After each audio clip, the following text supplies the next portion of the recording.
Three, two, one. What's going on, everyone? You're watching another episode of Ash on Comics. My name is Ash, and you got Stan and Forky on the screen. I used to be able, when I filmed from my camera on an actual comic book, I could show and have them be a part of the show. And unfortunately, doing the screen capture stuff doesn't enable to me. And then I got this really genius idea to put them on here. So you can remember, always remember Stan. He's always in my heart. Hopefully he is in yours. He's one of the biggest contributors, probably the biggest contributor of all comics. He's the godfather of comics. So we got Forky, who has a special place in my heart, represents a lot of things, but he's also the resident expert on all things trash. And then here's today's comic book. We're going to talk about Fallen Angels. If you're new to the channel, my show is just basically me talking about comics, my thoughts on them, what I enjoy about them. If I don't enjoy it, why I don't. I think it's okay to be negative. I also think it's okay to be positive. I think you really need a balance of both. I see some channels out there that I don't watch anymore because it's just nonstop. Everything sucks. Everything's garbage. A big influence of mine is Richard C. Meyer, a.k.a. Zach, a.k.a. Diversity in Comics, a.k.a. I don't like that name, so I made my channel called Comics Matter with Zach and Luna. Whatever. Anyways, I really respected him in his channel because while he would rip comics all the time, you could definitely see there was a passion and a love for comics, and he would, give credit where credit was due.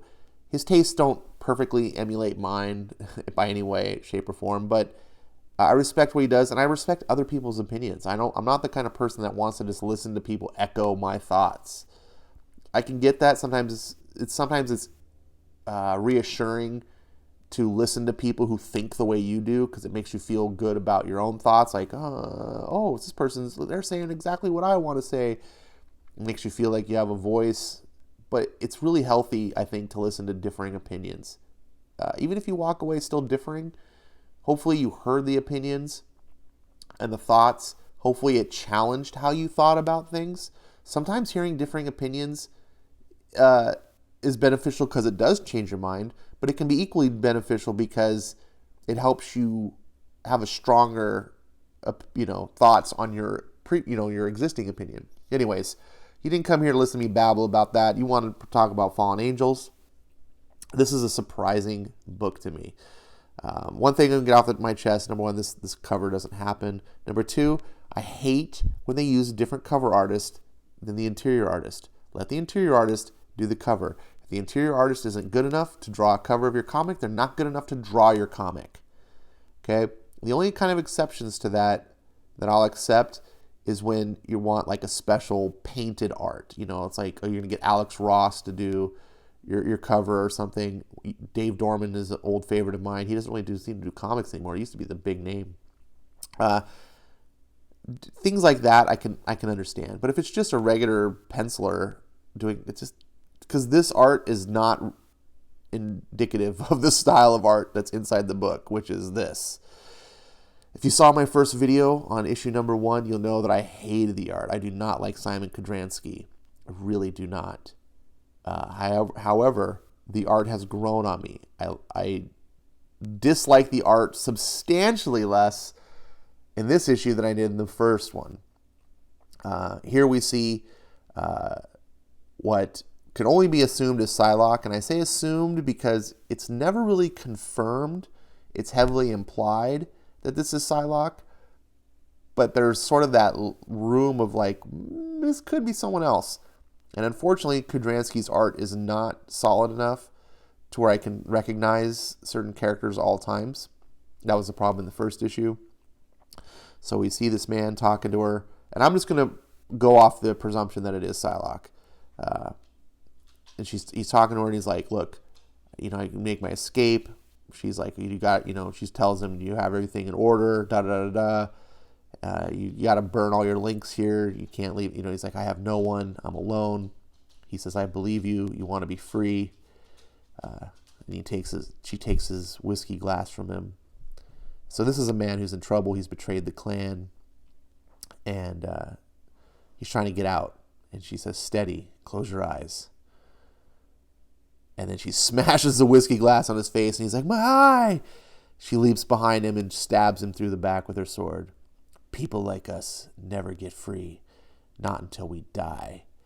We serve the clan. It is our will. By sacrifice we rise. We want nothing, for we are nothing. And when we forget that, when we allow ourselves desire, we fall. And so she's slashing, fighting all the guards. And this was really cool. Again, I'm not a big fan of Kodransky's art. I feel it's really, really muddy. There's a lot of aspects I really don't like. Those are subjective. Some people say they like this, and that's great. If you can enjoy the art, then you're getting a bonus that I'm not. But I do appreciate Bryan Hill, his writing here, and he immediately goes to an action scene. I really want to kind of almost see this like a TV show or a movie. I feel, and he is writing in Hollywood, so he definitely wants to be a Hollywood writer, and that's where you can kind of see that in his comic book writing. But he also understands one of the big things I talk about in comics all the time. It's an action medium. It's not about sitting around talking, and he does not cut to the chase. Continuing on in the Dawn of X, of course, is the double page spread for this little bit of credits and just, waste of page space. And then also these white pages that show us the characters that are in the comic book, because in case you couldn't tell by reading the comic book who's in the book, we get the same thing all the time. Mutants around the world are flocking to the island nation of Krakoa for safety and security, yada yada. It's a repeat over and over and over.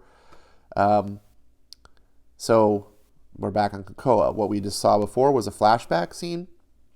And here we see X-23 talking to Psylocke. Now, one thing that I really like here that Kodransky's doing, and I don't know who's all responsible, but he's drawing X-23 like what it seems to be to me like a young girl. She's small frame, small build. I don't like X-23 at all. But the Logan version, the movie Logan, that version of her, this girl who's sort of just kind of coming into the world, not as an infant, but coming into the world like she's still naive, she's a child, discovering who she is, these sort of things, you can't play off so well on adults, but you can play, and she's thrust in this world. This is one of those things that made Kitty Pryde so interesting back in the day when they introduced her. She was 13-year-old X-Men. And then she kind of had to be thrust in this world of adults and seeing it through a child's eyes, and it caused her to grow up. And that journey can be fascinating. So here we have this scene where they're talking, and X-23 is basically telling Psylocke she's going to help her and everything. And she wants like a favor. Does she want a favor? What was it? Psylocke's like, do I have your trust? And she's like, as much as I can give. I have no right to ask you for any. Ask me anything, Laura, and don't hesitate again. There's a part of me that does not understand. I pretend it's not there. I smile. I'm nice. But there's an anger in me, a rage. I gave up my hope that someone could possibly understand it. Then you shared your thoughts with me, and I felt the same thing within you. Teach me what you know, how to harness it, how to control it. So this is a lettering mistake here. I was confused. I believe what I just read, that second word balloon, or the second pairing of word balloons, is Laura still talking, but it looks like Psylocke still talking. She says to him, I can make you its master, but every master is a slave. And she's like, I don't know what that means. She runs off. She's like, I gotta go talk to Cable. Cable's is sitting around the hippie commune, and Psylocke's like, clearly you hate this, but you keep putting yourself next to it. I'm waiting to feel what they feel. Thought it might click. Which is a huge contrast to the Hickman Cable, who's just a goofball. And he does fit in. Hickman's writing Cable like, oh, look, I'm off with my dad and my sis, and we're doing... I hate that Cable. I hate all these characters, actually, in this book, the three. I don't like Cable. I don't like X-23. Sorry, I don't like kid Cable. I like actual, real, old, life-filled Cable. And I don't like Quanon. I love Psylocke. I hate Quanon.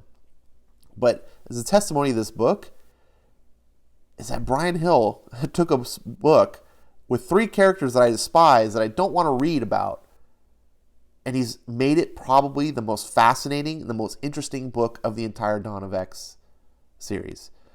The only thing holding this back from being made, the absolute top dog number 1 is the art.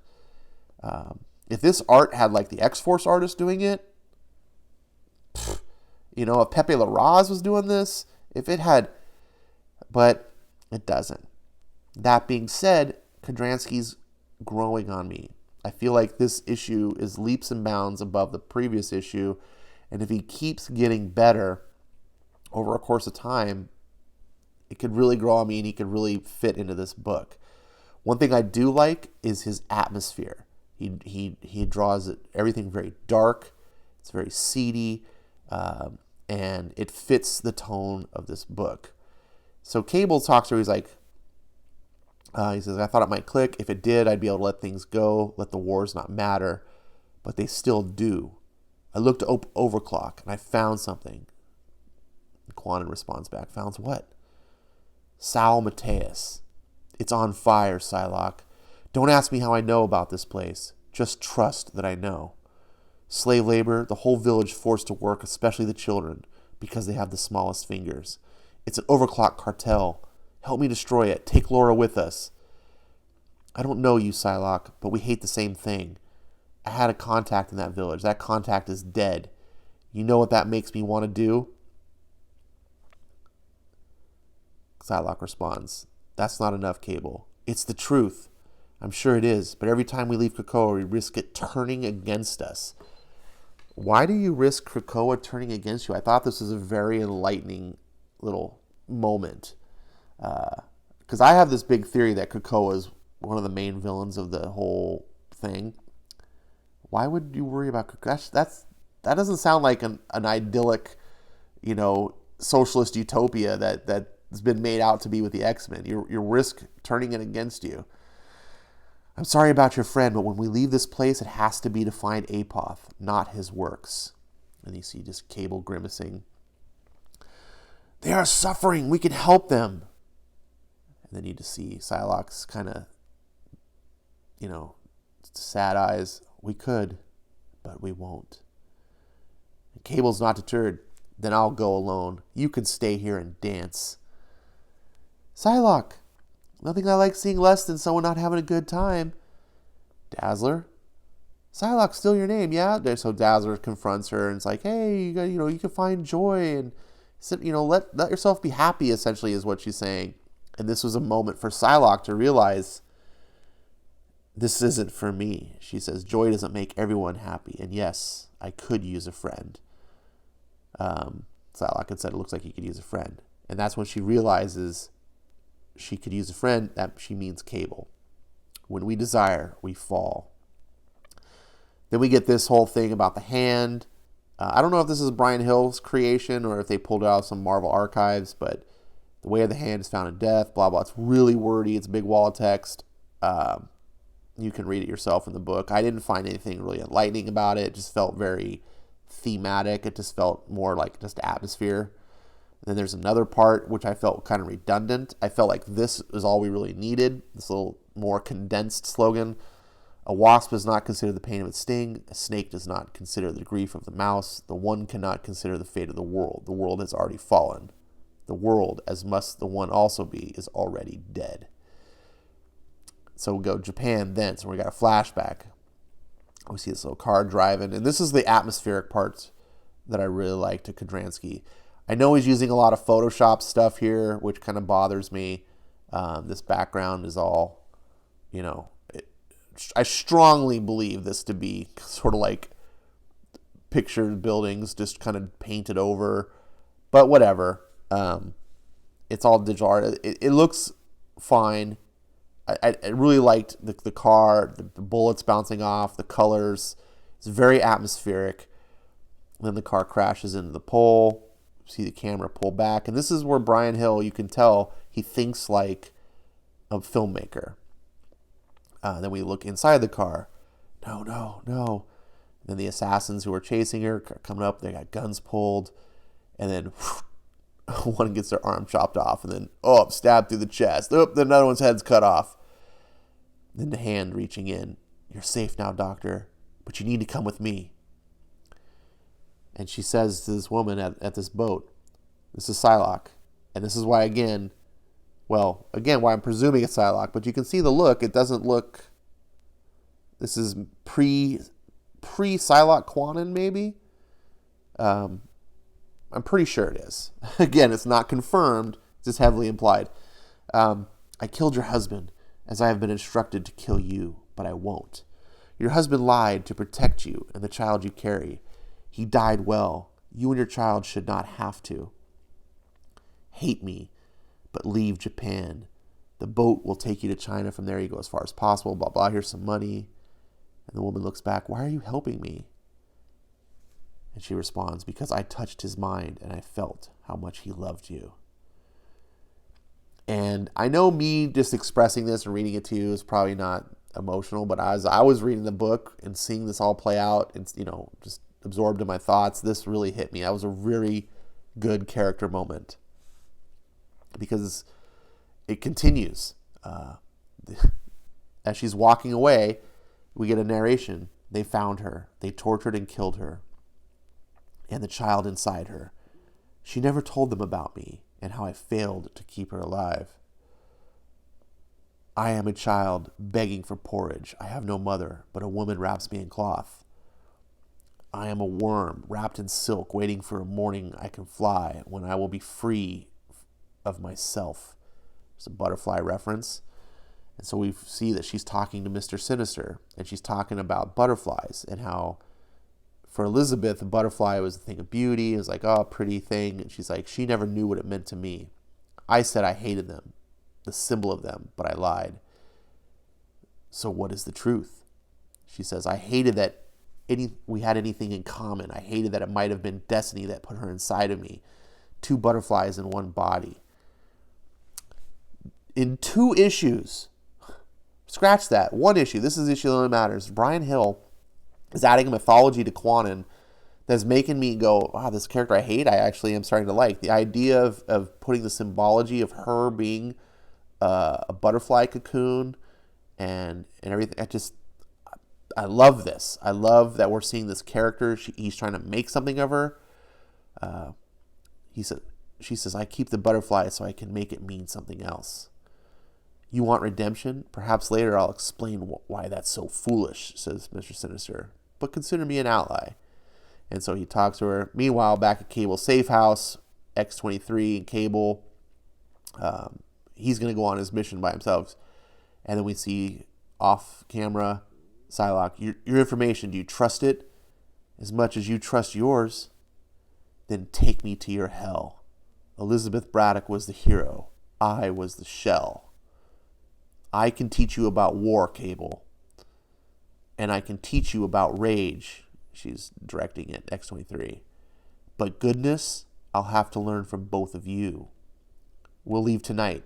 Take only what you need. We'll save who we can. And I was like, yes! Yes! And now they're at São Mateus, Brazil. And I'm not going to cover the rest of this. There's no need to spoil it. It doesn't add to the book. This is really the ending that's important for the critique. If you haven't read this book, if you're not interested in this book, I urge you to give it a shot. Even if you're like, I'm not into the whole X-Men thing, it's a cool ninja assassin sort of character journey that Bryan Hill is turning this into that I really like. And if you're like me and you're just like, this Kid Cable's stupid and Laura Kinney's lame, and I like my Psylocke when her name was Betsy Braddock. Like, I get it. I'm so there with you. But Bryan Hill is converting me. He's taking lemons and making lemonade. And he's taking the 3 probably most uninteresting characters to me, the characters like I just want to see dead, and he's turning them into the book that I like the most. over there at with the Dawn of X stuff. This story is even better than the first story, which I said was probably the best. And what held me back was I hate these characters and I didn't like the art, but the art's growing on me, and now the characters are growing on me. Yeah, this is the best book. And I've read X-Force #2. I did a video on it. It's a fine book. It's not a bad book. I gave it 3 stars, and which means the book is doing what it's supposed to do. I'm not a person who hands out 4s and 5s all the time. For me, a book has to do something a little extra special to gain a 4. It has to stir me emotionally. It has to, cause my brain to, I don't know what you call them, but, like to just blow my mind, like the way Hickman did with Hawksbox. Just like, oh my God, the plot, You can do something like that, then you get a 4. And if you can tell a masterful tale, that's a 5. But a 3 is perfectly fine. Just it entertains me. It's solid. There's not anything really to be ashamed of. This book is fluttering on a 3 to 4. And the only reason I would give it a 3 is because of the art. But if the art was great, if you like the art, consider this a 4. It's grown on me. I feel bad that I didn't give this the shot. This is so much better than Batman and the Outsiders for me, which I dropped because I want to like Bryan Hill. But not every egg he lays is gold. But this one seems to be so far. And some of this character journey stuff, I'm sold. Thanks for paying attention. Thanks for watching, giving me your time. I know you've got a million other channels on YouTube, literally, that you could watch. But the fact that you're watching mine is very humbling and very flattering at the same time. I appreciate it. I hope that I can give you some content that you enjoy hearing. Hopefully you just like hearing a fellow fan talk in your ear while you're doing at work, you're driving, doing dishes, whatever you might be doing. That's kind of how I listen to YouTube videos like this. And so I try to present the stuff I like to listen to. So thank you for watching. I'm going to shut up now. I will see you on the next video. Take care.